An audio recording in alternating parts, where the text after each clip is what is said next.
India ने पाकिस्तान की इस वर्ल्ड कप में जम के बैंड बजा दी है। अब तो पाकिस्तानी टीम ये भी नहीं कह सकती।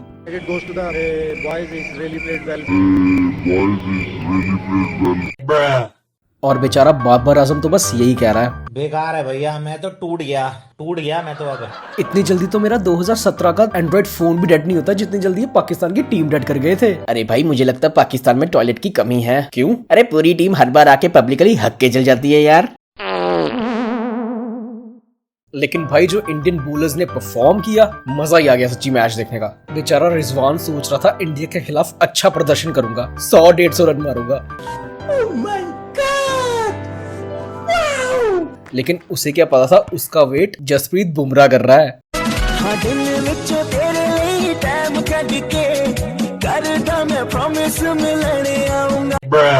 अच्छा, रोहित शर्मा को भी अप्रिशिएट करना तो बनता है क्योंकि इन्होंने बॉलर्स को बहुत अच्छे से मैनेज किया। पाकिस्तानी टीम तो इतना अच्छा खेली कि 150 पे 2 आउट और 190 पे ऑल आउट। अम्मा बहन पे आ जाऊंगा मैं, इनकी अम्मा बहन पे आ जाऊंगा मैं।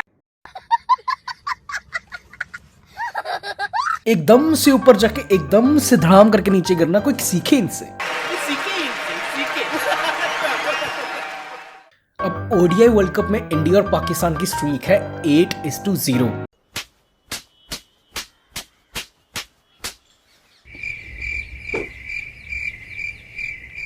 इंडिया तो पूरा अंडरटेकर ही बना हुआ है।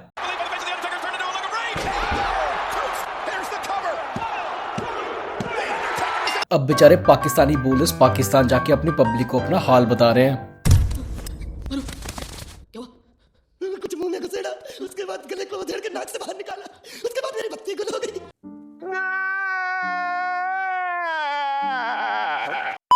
अच्छा, आजकल जब मैं कभी बाजार जाता हूँ ना तो मुझे गाड़ियों का, चोरों का, लवारिस कुत्तों का डर नहीं लगता, मुझे डर लगता है इनका।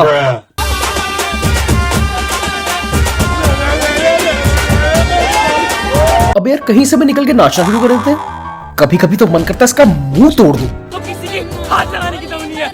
अच्छा रावत भाई, एक बात बताओ, जब आपका ऐसा डांस देख के पब्लिक आपको कूट देती है तो सबसे ज्यादा दर्द कहाँ होता है आपको?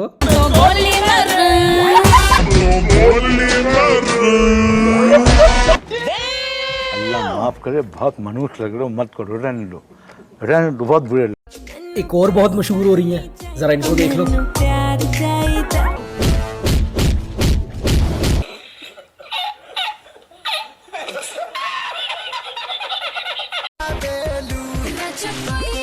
लेकिन एक मिनट, ये कौन है भाई? मेरा नाम है बुल्ला। अब ये दीदी उसके सामने खुद नाची जा रही है तो वो क्या करेगा? एंजॉय ही कर सकता है। इन्हें कोई ऑडिटोरियम, कोई स्टेज कुछ नहीं मिलता, रोड ही मिलता है इनको नाचने के लिए।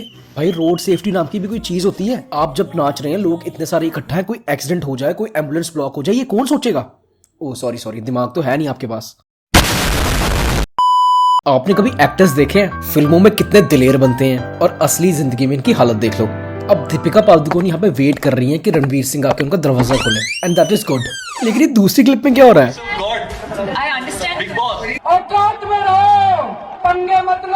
यहाँ पे जो आंखें दिखाई हैं दीपिका ने रणवीर को।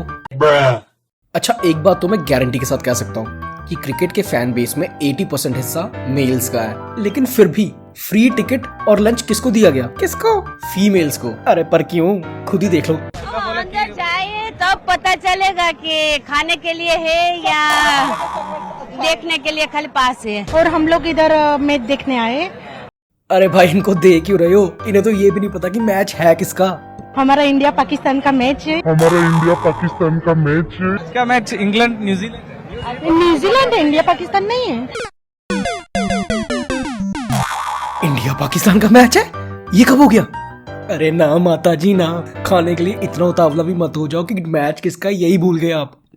अच्छा, मजाक की बातें बहुत होगी, अब थोड़ी सीरियस न्यूज पे भी नजर मार लेते हैं। 2024 में लोकसभा इलेक्शंस हैं और इस साल 5 स्टेट्स में असेंबली इलेक्शंस होंगे। दोनों अलग अलग होते हैं क्या?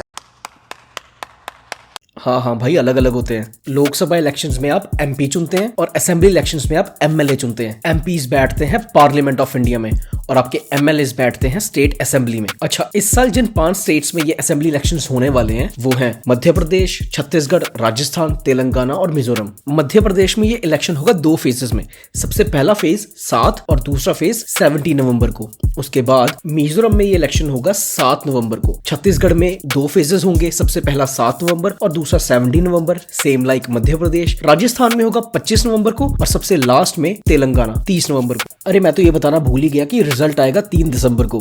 अच्छा, मैं एक चीज और बता दूं आपको, आप प्लीज अपने एरिया के एमएलए को वोट कीजिएगा, किसी पार्टी को नहीं, क्योंकि आपके जिले की व्यवस्था के लिए एमएलए रिस्पॉन्सिबल है, पार्टी नहीं। इसीलिए इर्रिस्पेक्टिव ऑफ पार्टी किसी जेन्युइन ऑनेस्ट बंदे को वोट कीजिएगा।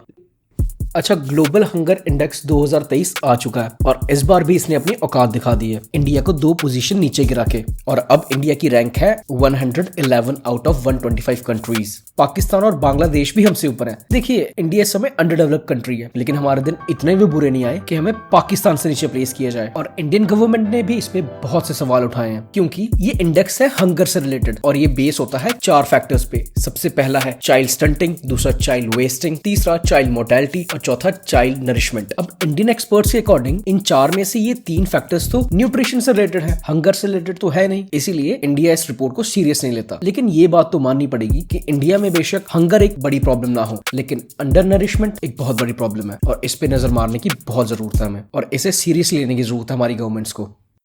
अच्छा, अब अगली न्यूज है अबॉर्शन से रिलेटेड। तो हुआ क्या, 27 साल की एक फीमेल कोर्ट पहुंचती है अपना केस लेके और वो ये चाहती है कि कोर्ट उसे अलाउ करे इस बच्चे को अबॉर्ट करने के लिए। और रीजन ये है कि ये फीमेल सफर कर रही है पोस्टपार्टम साइकोसिस से, जिसकी वजह से उसे बहुत सी मेडिकेशंस लेनी पड़ती हैं और बच्चे की हेल्थ को रिस्क है और वो चाहती भी नहीं है इस बच्चे को पैदा करना। इसलिए वो ये चाहती है कि कोर्ट उसे परमिशन दे दे। लेकिन अब दिक्कत ये है कि ये फीमेल 6 मंथ से ज्यादा प्रेग्नेंट है और medical termination of pregnancy act के अकॉर्डिंग अब 24 वीक्स के बाद अबॉर्शन नहीं करवा सकते। और अगर किसी केस में आपको अबॉर्शन करवाना ही है तो पहले डॉक्टर ये चेक करेंगे कि कोई सब्सटेंशियल फीटल एब्नॉर्मैलिटीज तो नहीं है और उसके बाद ही ये अबॉर्शन पॉसिबल है। अगर अबॉर्शन 20 वीक से पहले करवाना है तो एक डॉक्टर का ओपिनियन रिक्वायर्ड है, लेकिन अगर 20 हफ्ते से ज्यादा टाइम हो जाता है तो उसके बाद 2 डॉक्टर्स का रिकमेंडेशन चाहिए होगा आपको। अच्छा, अब इस केस में क्या हुआ कि पहले तो कोर्ट ने अलाउ कर दिया इस फीमेल को अबॉर्शन के लिए, लेकिन बाद में डॉक्टर्स ने ये बोला कि फीटस डेवलप हो चुका है और हार्ट बीट शुरू हो चुकी है बच्चे की।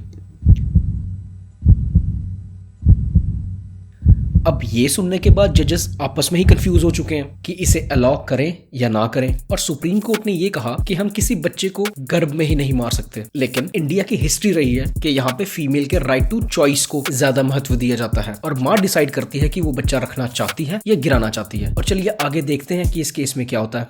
नेक्स्ट न्यूज थोड़ी पैसों से रिलेटेड है। हुरून इंडिया रिच लिस्ट 2023 भी आ चुकी है और इस बार सोचिए टॉप किसने किया है। मैं दुनिया का सबसे महंगा आदमी हूँ। मेरा 30 मिनट की ट्रेनिंग का चार्ज अभी 45 लाख रुपए चल रहा है और जीएसटी अलग से लगती है और उसके बाद बहुत सारी और फैसिलिटी लगती है। बिल्कुल सही, अंबानी साहब ने। और जानते हैं इनकी नेटवर्थ है कितनी? 8 लाख करोड़। भाई 8 लाख लोगों को 1-1 करोड़ दे सकता है ये आदमी। अरे इतना पैसा आता कहाँ से है? ओह सॉरी, मैं तो ये भूल ही गया था कि आप और मैं इन्हीं के दिए इंटरनेट पे तो पल रहे हैं। बात तो सही है। अच्छा, दूसरा नंबर है अडानी साहब का और ये भी कोई कम नहीं है। एक टाइम ऐसा आया था कि ये अंबानी को भी टॉप गए थे, लेकिन उसके बाद ये आइसबर्ग से टकरा गए।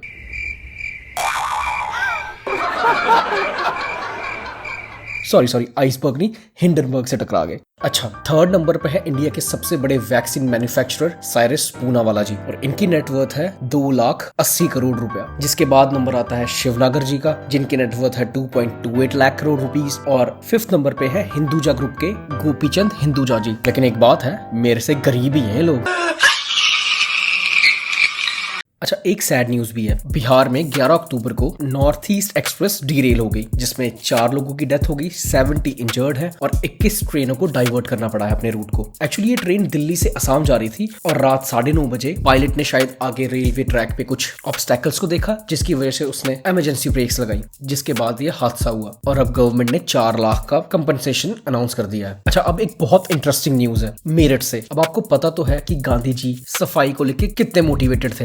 वो इंडिया को साफ सुथरा देश देखना चाहते थे और इसी चीज से मोटिवेट होके मेरठ की म्यूनिसिपालिटी ने वहां के सारे वेस्ट को इकट्ठा किया और गांधी जी का स्टैचू बना दिया। And that is good. Reuse, recycle और क्या था, अबे रिड्यूस रीयूज रिसाइकल होता है। अरे थैंक यू यार। मेंशन नॉट, बस 50 रुपए गूगल पे कर दे मेरे को। बड़ा हरामी हो बेटा। लेकिन कुछ लोग इस स्टैचू का बहुत विरोध कर रहे हैं और आप लोग ये जान के बहुत शॉक होंगे कि ये आरएसएस या बीजेपी वाले नहीं है, ये गांधी जी के ही सपोर्टर्स हैं। लेकिन ये ऐसा कर क्यों रहे हैं बताता हूँ, बस लाइट बंद करके देखना।